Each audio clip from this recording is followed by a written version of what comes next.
You might be skeptical about the medical effects of prayer. So was Dr. Larry Dossey, until he reviewed some studies that changed his mind. Listen in as Larry discusses the research on the healing effects of prayer. Well, I was as shocked as anyone to find out that evidence for distant effects of prayer existed.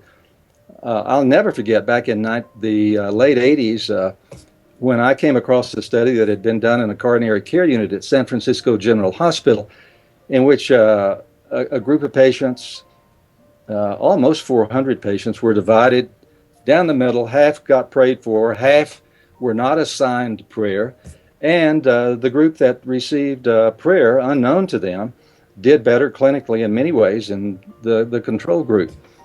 I was really perplexed by this because at that time I had patients in the coronary care unit at all times, and I wouldn't have prayed for my patients on a bet. That just was not on my radar screen at that time in my internal medicine career.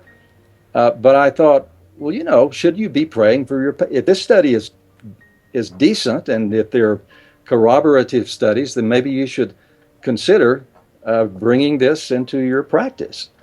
I went on a personal search and spent years tracking down every control study I could find in the world's literature that had to do with this question of whether people's intentions can make a difference at a distance, whether you call that prayer or distant intentionality or something else. And I thought I might uncover 2 or 3 more studies which would shed light on this, but I found 140 studies.